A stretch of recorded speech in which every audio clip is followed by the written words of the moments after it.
दोस्तों नमस्कार, स्वागत है आप सभी का। अगर फिर से चले जानते हैं मध्य प्रदेश की ताजा खबरों को, लेकिन उससे पहले अगर आपने अभी तक इस चैनल को सब्सक्राइब नहीं करो तो सब्सक्राइब कर लें, जिससे कि आपको मध्य प्रदेश की ताजा खबर रोजाना मिलती रहे। सबसे पहली बड़ी खबर, राम मंदिर के मुद्दे के जरिए सत्ता में आई बीजेपी। एक बार फिर से राम मंदिर के जरिए मध्य प्रदेश की सत्ता में कमबैक चाह रही है।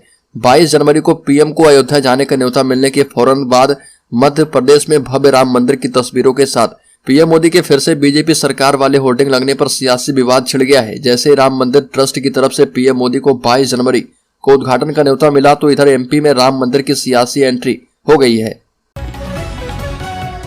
बड़ी खबर, राज्य में चुनाव की तैयारियां हुई तेज। शस्त्र जमा करने को लेकर इलेक्शन कमीशन ने दिया आदेश।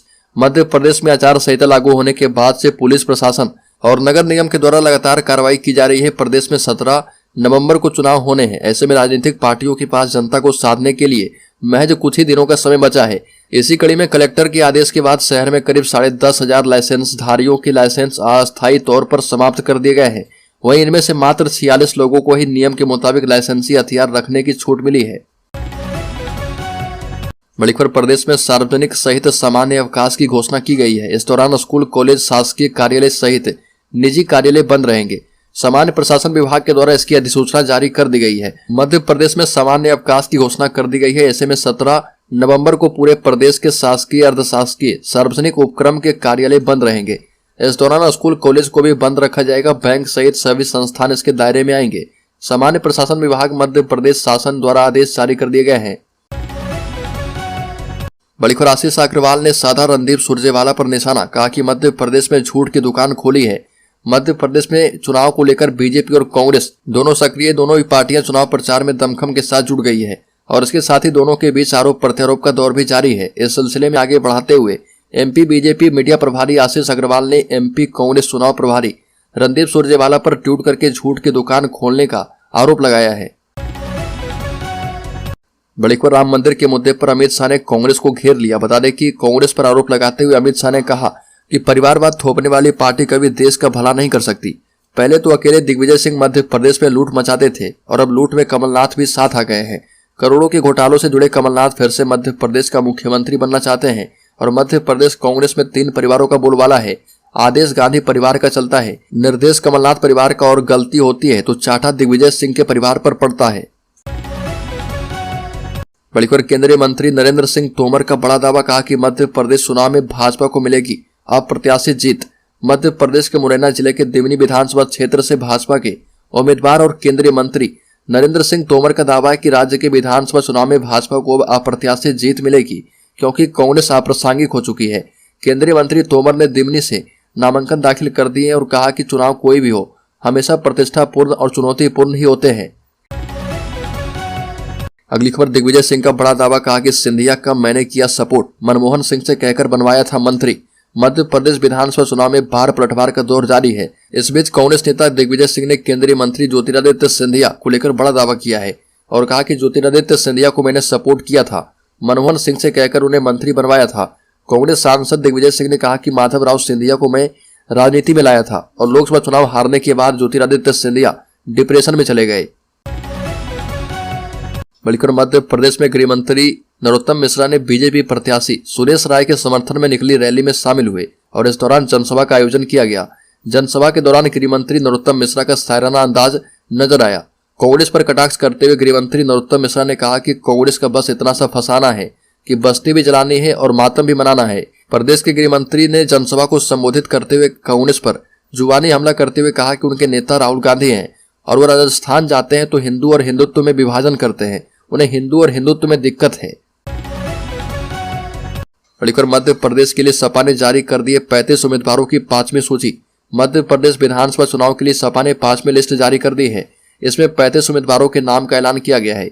इसमें 5 उम्मीदवारों के नाम में संशोधन किया गया है। सीहोर जिले की बुधनी विधानसभा सीट से बैराग्यानंद महाराज मिर्ची बाबा को उम्मीदवार बनाया गया है। इसके अतिरिक्त सिंगरौली की देवसर सीट से सुषमा प्रजापति, सीहोर जिले की आस्था सीट से अंबाराम मालवीय, सतना सीट से हाजी मोइन खान को प्रत्याशी बनाया गया। बड़ीकर, भाजपा के लिए देवरी सीट कांग्रेस से छीनना आसान नहीं। पिछले 2 चुनाव से कांग्रेस को मिल रही लगातार जीत।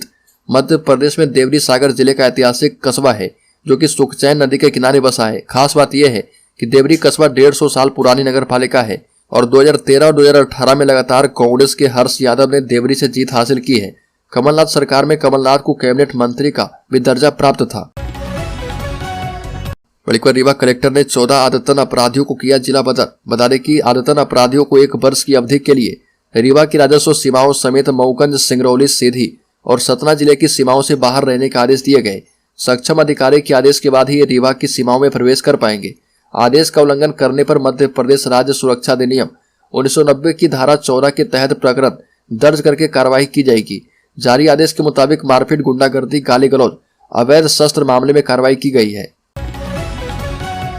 बल्कि कमलनाथ ने थामी चुनावी कमान, प्रदेश की जनता के बीच पहुंचकर भरेंगे हुंकार। मध्य प्रदेश में कमलनाथ रायसेन और कुरवाई के दौरे पर रहेंगे। चुनावी सभा को संबोधित करेंगे, साथ ही पार्टी प्रत्याशी के पक्ष में माहौल बनाएंगे।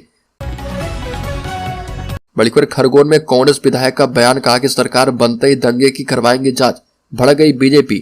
मध्य प्रदेश विधानसभा चुनाव के प्रत्याशी घोषित होने के बाद दंगे का जिन्न फिर से बाहर आ गया है। खरगोन के बहुचर्चित दंगे को लेकर कांग्रेस विधायक और प्रत्याशी रवि जोशी ने बड़ा बयान दिया। भाषण के एक वायरल वीडियो में कांग्रेस उम्मीदवार जोशी कह रहे कि 17 नवंबर को वोटिंग हो जाए और 3 दिसंबर को काउंटिंग, फिर शाम को सरकार बनते ही खरगोन दंगे की जांच के आदेश करवा देंगे। दोषी पुलिस अधिकारियों के खिलाफ कार्रवाई करेंगे। अगली खबर, केंद्रीय गृह मंत्री अमित शाह ने किया जबलपुर और छिंदवाड़ा का दौरा, नाराज नेताओं को मनाने में रहे सफल। बता दें कि मध्य प्रदेश में केंद्रीय गृह मंत्री अमित शाह से मुलाकात करने के बाद उत्तर मध्य विधानसभा सीट से बागी तेवर दिखा रहे धीरज पटेरिया मान गए और अब चुनाव लड़ने से इनकार कर दिया है। इसके अलावा जैन वोट बैंक के लिहाज से पूर्व मंत्री शरद जैन भी उत्तर विधानसभा से टिकट न मिलने के बाद नाराज दिख रहे थे, लेकिन वह भी इस बैठक के बाद मान गए हैं। पश्चिम विधानसभा से चुनाव लड़ने के प्रबल दावेदार माने जा रहे पूर्व मंत्री हरेंद्र सिंह अब्बू भी टिकट न मिलने के बाद नाराज हो गए थे, लेकिन आज अमित शाह से मिलने के बाद वो भी मान गए हैं।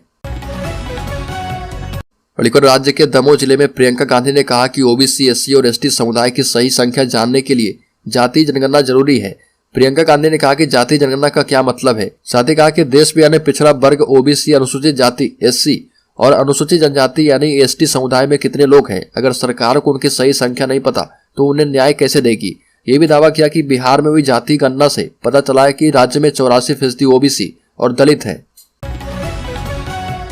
अगली खबर, कांग्रेस के कपड़ा फाड़ विवाद के बाद दिग्विजय सिंह ने बढ़ाई चुनाव प्रचार अभियान से दूरी। मध्य प्रदेश विधानसभा चुनाव का शंखनाद हो चुका है और सभी नेता इस चुनावी समर में कूद चुके हैं। अंदर से मिली जानकारी के मुताबिक दिग्विजय सिंह अपने कुछ समर्थकों को टिकट दिलवाना चाहते थे और कमलनाथ ने फीडबैक सर्वे के बहाने उनकी इच्छा को अस्वीकार कर दिया। इससे उखड़े दिग्विजय सिंह ने खुद को अपने भोपाल के बंगले में कैद कर लिया है और उन्होंने पार्टी के मध्य प्रदेश के प्रभारी महासचिव रणदीप सुरजेवाला से भी मुलाकात करके अपना पक्ष रखा था और इसमें भी कोई रास्ता नहीं निकला। उच्च स्तर पर प्रयास किए जा रहे ताकि दिग्विजय सिंह फिर से बागियों और बगावत करने वाले नेताओं का गुस्सा शांत करने की अपनी भूमिका को निभाएं। बल्कि मध्य प्रदेश की सियासत में भीम आर्मी की एंट्री। भीम आर्मी के चंद्रशेखर आजाद ने कहा कि बीजेपी हो या कांग्रेस, दोनों ही पार्टियों ने हमारे हितों की रक्षा नहीं की है, हमारे लिए काम नहीं किया है, इसलिए अब हम खुद चुनाव में जनता के बीच जा रहे हैं। आजाद समाज पार्टी ने दावा किया कि इस चुनाव में कांग्रेस, बीजेपी दोनों ही पार्टियों में ज्यादा अंतर नहीं रहेगा। बड़ी खबर, उमा भारती चली गई हिमालय, चुनाव प्रचार से रहेगी दूर, सरकार के अधूरे कामों पर करेगी आत्मचिंतन। उमा भारती ने सोशल मीडिया प्लेटफॉर्म पर लिखा कि वह अपने जन्म स्थान ग्राम झंडा जिला टीकमगढ़ के लिए निकल रही है। चतुर्दशी तक वो अपने मातृ कुल एवं पितृ कुल की कुल देवियों को प्रणाम करेगी और फिर ओरछा में राम राजा सरकार को माथा टेक कर हिमालय के लिए निकल जाएगी। यह भी कहा कि इस साल में मुख्यमंत्री शिवराज जी ने एक आदर्श शराब नीति लाकर अभिनंदनीय कार्य किया है। इन 3.5 वर्षों के शिवराज के कार्यकाल में कई जन कल्याणकारी कार्यों की शुरुआत हुई है। उमा भारती ने कहा कि हमारी पार्टी के लगभग सभी उम्मीदवार घोषित हो चुके हैं और अभी मध्य प्रदेश में हमारी पार्टी का घोषणा पत्र आना बाकी है। बड़ी खबर, केंद्रीय मंत्री ज्योतिरादित्य सिंधिया ने कोलारस और बदरवास में कार्यकर्ता सम्मेलन को संबोधित करते हुए कहा कि भाजपा के हर कार्यकर्ता को पूरी मेहनत से यह सुनिश्चित करना है कि जब जनवरी 2024 में राम मंदिर का लोकार्पण हो तब मध्य प्रदेश में भाजपा की सरकार स्थापित हो।